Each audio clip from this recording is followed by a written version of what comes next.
요한계시록 20장 11절 12절 말씀입니다.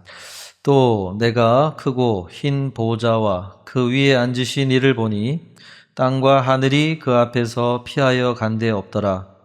또 내가 보니 죽은 자들이 큰 자나 작은 자나 그 보좌 앞에 서 있는데 책들이 펴 있고 또 다른 책이 펴졌으니 곧 생명책이라. 죽은 자들이 자기 행위를 따라 책들에 기록된 대로 심판을 받으니. 지난 시간에 우리가 사대교회를 향한 주님의 평가, 여기에 대해서 말씀을 함께 나눴었죠. 더러워진 예복을 입고 있는 자들, 그리고 몇 명이 깨끗한 예복을 가지고 있는 모습을 말씀을 했고, 살았다 하는 이름은 가졌으나 실은 죽은 자로다, 이 말씀. 그리고 이 말을 듣는 즉시로 생각하고 지켜 회개하라, 이 말씀이었습니다. 여러분, 점점 구약에서 신약으로 이렇게 갈수록 말씀이 굉장히 부드러워지는 듯하지만은 가만히 보시면 구약은 굉장히 행위적인 부분에 초점을 맞춰서 이야기를 한다고 한다면, 신약 성경은 내적인 어떤 부분들에 대해서 이야기를 하면서 사실은 더 임박한 회개를 촉구하는 말씀들이 계속해서 나오고 있습니다. 아무래도 점점 이제 기회의 시간이 사라져가고 있기 때문에 그런 것이죠. 우리가 주님의 말씀에 즉각적으로 반응하는 것이 어떤 면에서는 구약 시대보다 더 필요한 시대에 우리는 살아가고 있습니다. 구약은 신약 시대에 오실 메시아를 바라보는 어떤 앞으로 펼쳐질 희망의 때를 노래하고 있는 그런 시대에 그래도 살았던 시대라고 한다면, 신약 시대는 더 이상의 회개의 기회가 없는 절박한 시기를 바라보도록 하면서 우리들에게 촉구를 하고 있는 말씀입니다. 그래서 우리에게 주시는 이 말씀을 굉장히 즉각적으로 반응하는 것은 굉장히 중요하다고 할 수 있습니다. 우리에게 주시는 말씀은 언젠가 피할 수 없이 직면하게 될 최후의 심판의 보호자, 그 앞에 서야 되는 그 시기와 이렇게 직접 연결된 말씀이기 때문에 그렇다고 할 수 있어요. 오늘 말씀이 그것을 잘 보여주고 있죠. 오늘 말씀만 마음판에 새겨도 신앙생활의 걸음이 달라질 것입니다.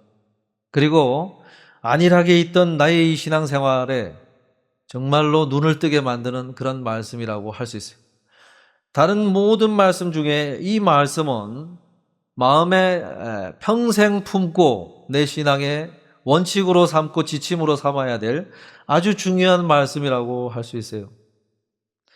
12절에 보면 또 내가 보니 죽은 자들이 큰 자나 작은 자나 그 보좌 앞에 서 있는데, 그렇죠. 죽은 자들이 선 곳이 있다. 그게 보좌다 말씀하면서 서 있다라고 표현을 했는데, 이것은 고발을 당한 피고인이 재판장 앞에 서는 법정에 선 모습을 표현할 때 쓰는 단어를 쓰고 있습니다. 한마디로 죽은 자들이 서야 될 하늘 법정을 이야기를 하고 있는 것입니다. 그리고 그 보좌 앞에 선 이들은 큰 자나 작은 자나 상관없이 동일한 모습으로 그 보좌 앞에 서 있다라고 이야기를 했어요. 이 세상에서 살아가면서 대통령이었던 평범한 시민이었던 간에, 엄청난 부를 이뤘던 부자였든지 가난한 자든지 간에, 많이 배운 학문을 이룬 자든지 배우지 못한 이든지 간에 상관없이 모두가 죽은 자라고 하는 직함 하나만을 가지고 서야 될 곳이 바로 이 하늘 법정의 보좌 앞이다라고 이야기를 하고 있습니다. 우리가 하나님 앞에 설 때는 내가 이 땅에서 무엇을 이뤘는지는 전혀 중요하지 않다라고 이야기를 하는 거예요. 보좌 앞에 설 때는 이 땅에 걸치고 있던 모든 것을 내려놔야 돼. 내가 이 땅에 태어날 때 알몸으로 옷 입고 나온 사람이 누가 있어요? 알몸으로 태어난 것처럼 죽을 때도 그대로 하나님이 주신 그 몸뚱아리만 들고 그 영혼만을 가지고 주님 앞에 서야 된다. 창조주와 피조물의 관계로 서는 것이요, 심판주와 죄인이라는 본질적인 관계만 가지고 그 앞에 서게 된다는 거예요. 내 앞에 큰 자로 사람들이 달아주고 내 스스로 포장했던 모든 것 다 벗겨지고 벌거벗은 몸으로 단독자로 주님 앞에 서야 된다. 이게 인생이 마지막에 가야 될 모습이다라고 이야기를 하고 있는 것입니다. 그래서 본문 11절에 보면 또 내가 크고 흰 보좌와 그 위에 앉으신 이를 보니 땅과 하늘이 그 앞에서 피하여 간 데 없더라 그러죠. 크고 흰 보좌 그 위에 앉으신 이를 보았다 그랬어요. 크다라고 하는 것은 이 세상의 모든 만물보다 가장 큰 주권과 위엄을 가지신 분이라는 것을 표현한 것이요, 희다라고 하는 것은 그 어떤 불의와 거짓과 죄악을 허용하지 않는 완전히 거룩하신 분으로 앉아 계신 분, 그분을 이야기하는 것입니다. 그 보좌의 위엄이 얼마나 대단한지 문학적으로 표현하죠.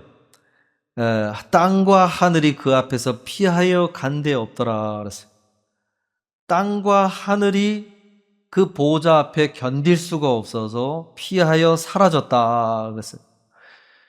이것은 죄로 오염된 인간이 발딛고 산 이 자연 만물이 그 마지막 때에 폐하여진다라는 것을 말씀하신 것이요, 그리고 거기에 발딛고 기대어 뭔가 큰 자가 되기 위해서 우리가 우리 삶의 기초로 삼고 살았던 모든 버팀목이 되는 디딤돌이 됐던 그 이 세상의 모든 것을 이야기하는 것입니다. 그게 다 흔적도 없이 사라져 버렸다, 이렇게 이야기를 하는 거예요. 이것은 우리에게 아주 중요한 것을 알려주는 것이죠.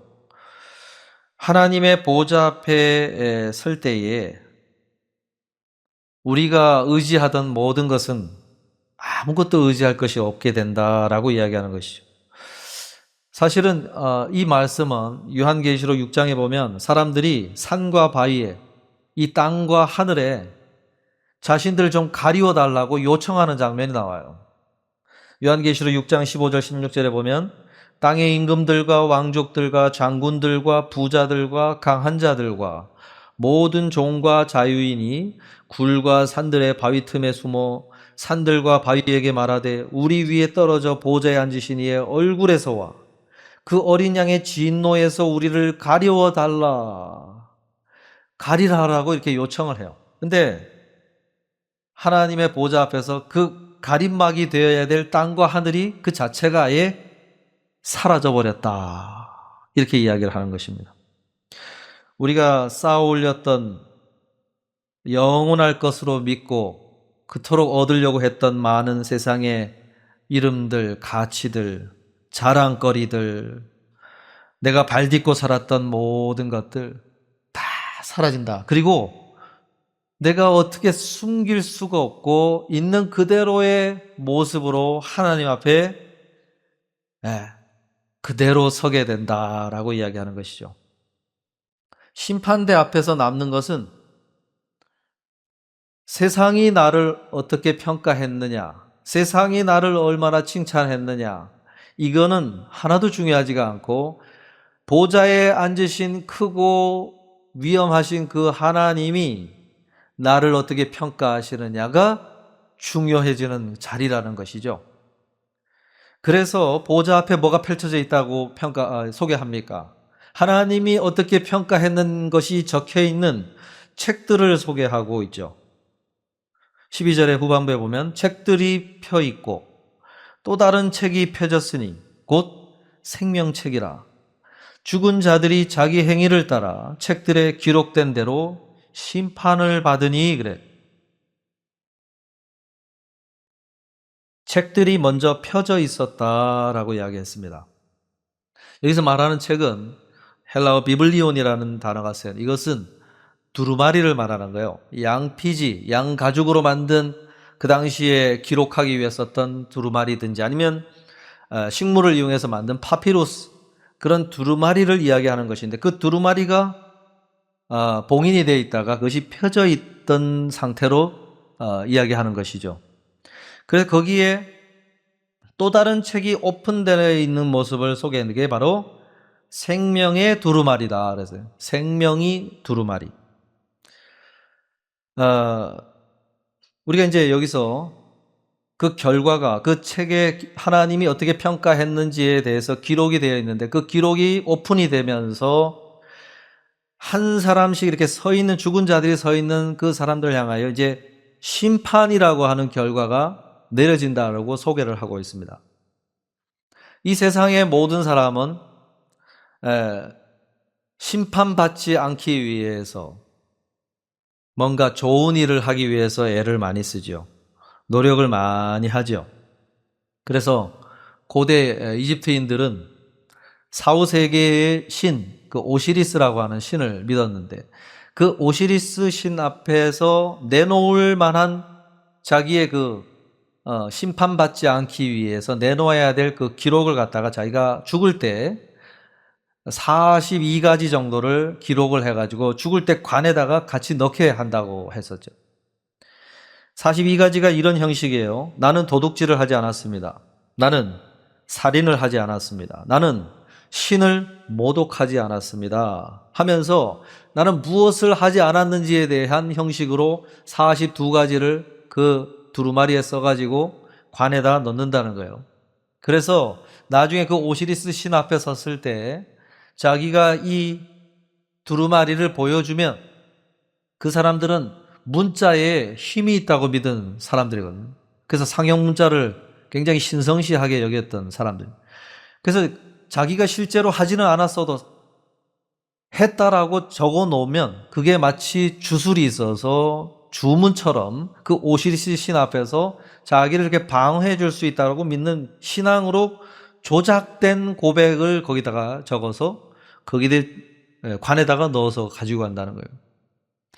이게 뭘 알려주냐면 인간의 본성 안에는 이 신으로부터 받아야 될 그 심판에 대한 의식이 있다는 거죠. 의식이. 아주 오래전부터 사람들의 이 종교성이라고 그러는데, 이 의식이 있어서 이방신을 섬기던 사람들 안에서도 그런 것들을 두려워하면서 준비를 했다는 거예요.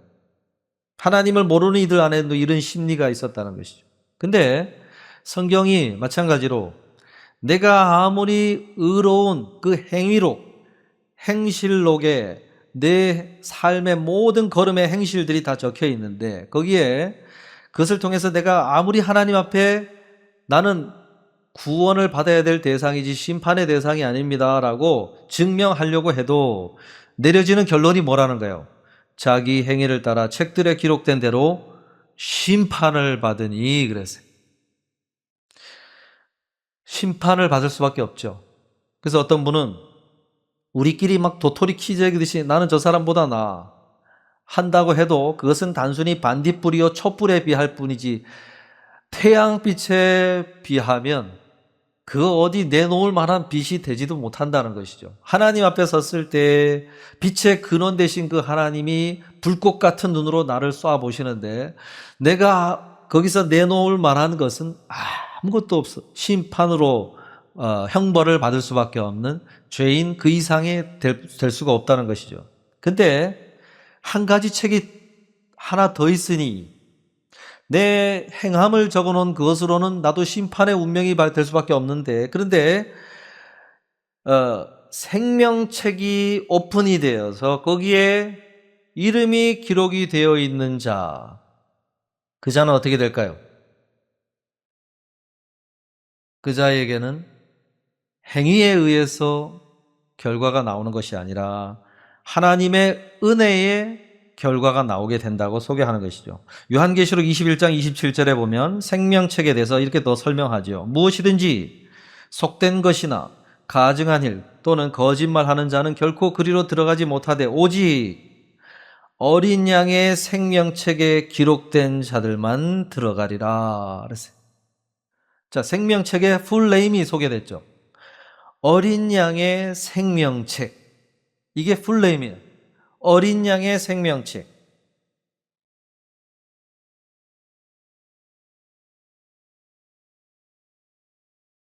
어린 양의 생명책.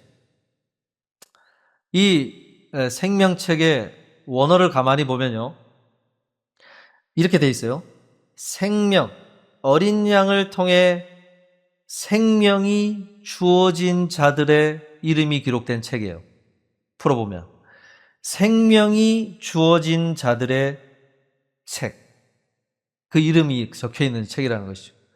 그러니까 우리가 예수 그리스도를 믿고 그분 안에서 우리에게 영원한 생명이 주어질 때 기록된 이름, 이걸 말하는 거예요.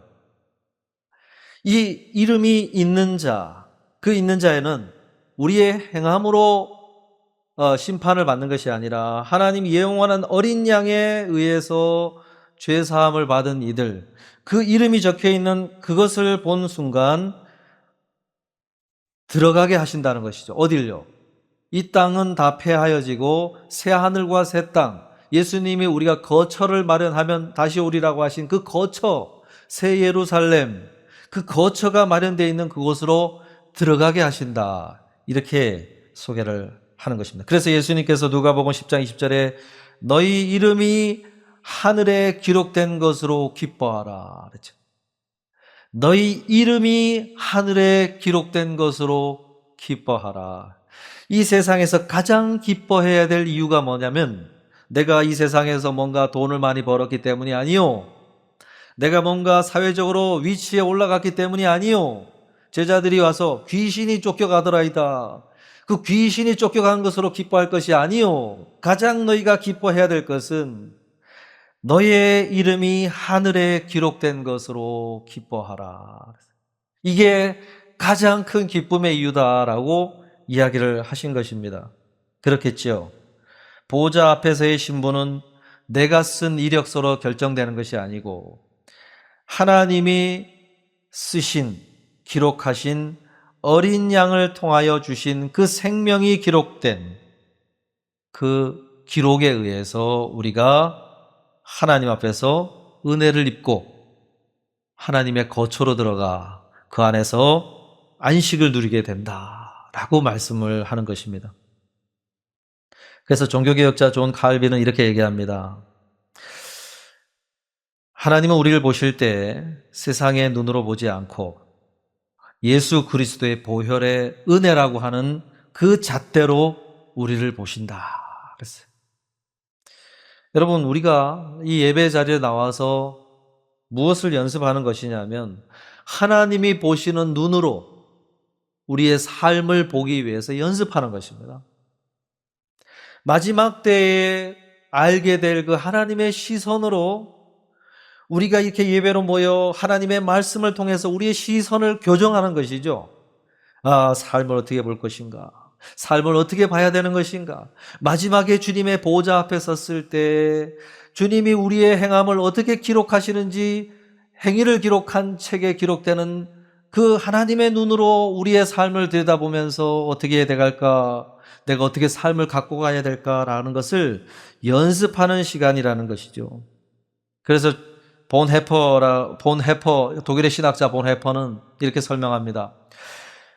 그리스도인은 보좌 앞에 섰을 때 어린 양의 생명책 때문에 심판의 차원으로 우리를 보시지 않겠지만은, 그러나 우리의 행위에 대한 것도 여전히 기록이 되어 있어서 그 책을 오픈하는 가운데 주님 앞에서 우리의 삶에 대해서 들여다보게 될 것입니다 그랬어요.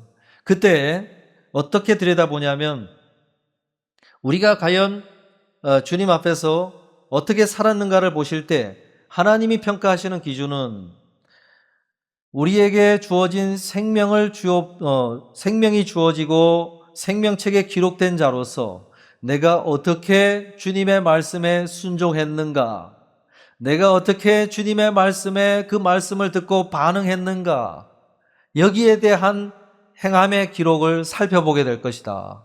이렇게 이야기를 했어요.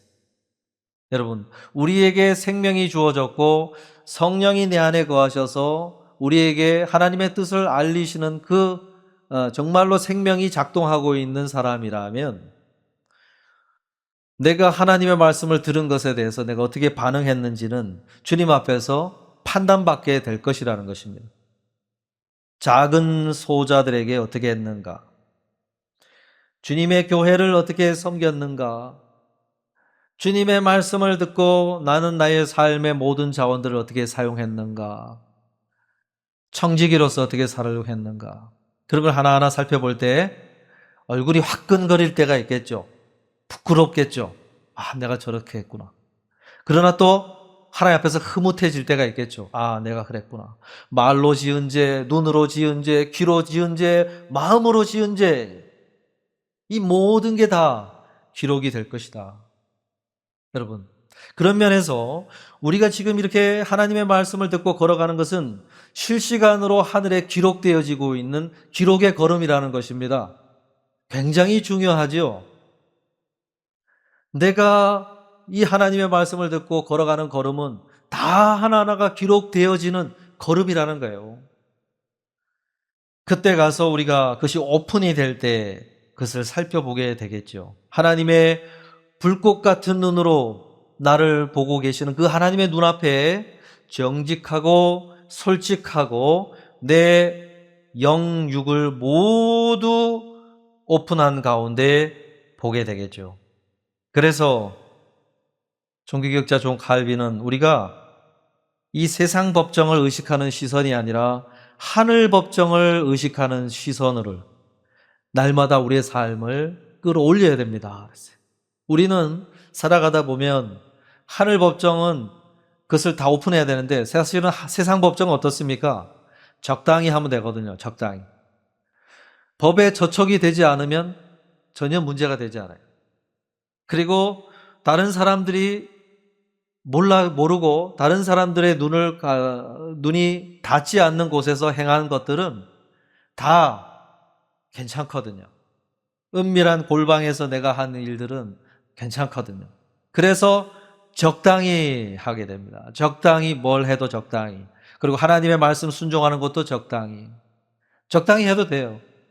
근데 하나님 앞에서는 적당히가 안 되죠. 그러다 보니까 우리가 하나님 법정의 눈으로, 법정에 설 때의 눈으로 자꾸 우리 삶을 들여다봐야 내 중심 안에서 가꾸어 가게 되는 걸음이 있게 되는 것이죠.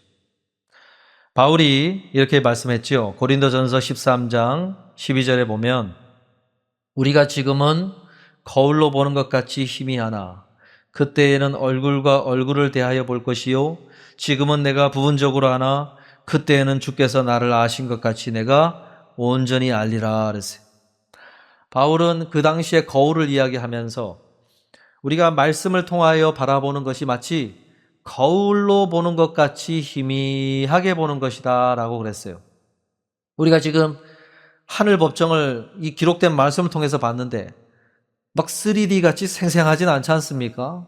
말씀으로 그런 게 있나 보다. 대충 이렇게 감은 오지만 눈앞에 막 생생하게 그렇게 감정적으로 느껴질 정도로 그런 건 없지요. 마치 그런 거예요. 그 당시에 더구나 유리거울이 아니라 청동거울을 사용한 시대였어요. 이 편지를 쓰는 고린도 지역이 청동거울을 아주 잘 만드는 특산물로 내다 파는 지역이었어요. 그래서 너희가 아는 것처럼 청동이라고 하는 것은 구리와 주석을 합금을 시켜가지고 만든 거울이니까 조금 사용하다 보면 이 얼굴 모양이 선명하지가 않거든요. 희미한. 그렇게 보는 것처럼 우리가 주님이 알려주신 말씀을 통해서 바라보는 하나님의 나라는 희미하게 보는 것이다. 그러나 중요한 건 뭡니까? 실체를 향하여 보여주는 것이죠. 힘이 하나 없는 걸 보여주는 게 아니에요. 힘이 하나 물체를 보여주고 있다. 실체를 보여주고 있다.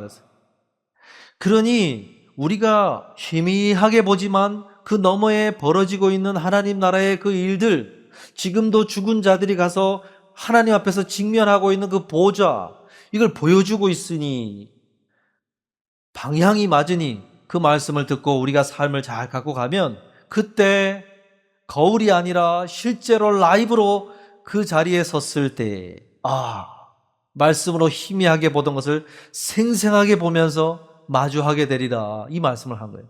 여러분, 말씀은 실체를 보여주고 있는 거예요. 희미할 뿐이지 실체를 보여주고 있다.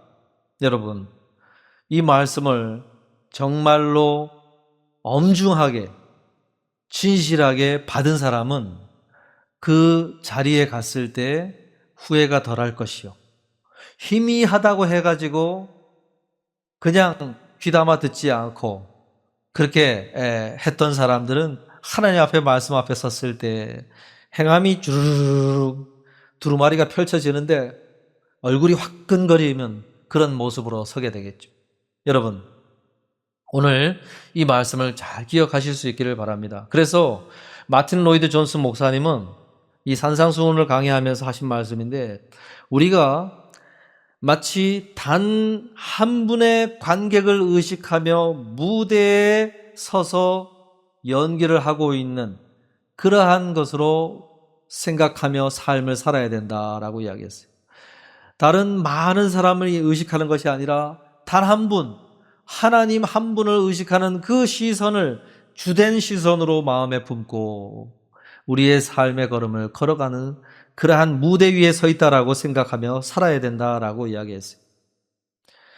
내가 세상이라는 극장에서 하나님의 시선을 잊어버리고 다른 주변의 많은 사람들이 어떻게 반응하는가, 그것만 시선을 생각하고 살아가면 그 사람들이 다 동일하게 관객이 아니라 평가받는 자리에 함께 서야 될 사람이라는 사실을 나중에 깨닫고, 평가자가 그 중에 있었는데 하나님이라는 시선을 잊어버리고 살았던 사람이라면 정말로 그 자리에서 큰 부끄러운 모습으로 서게 될 것이다 라고 이야기를 합니다.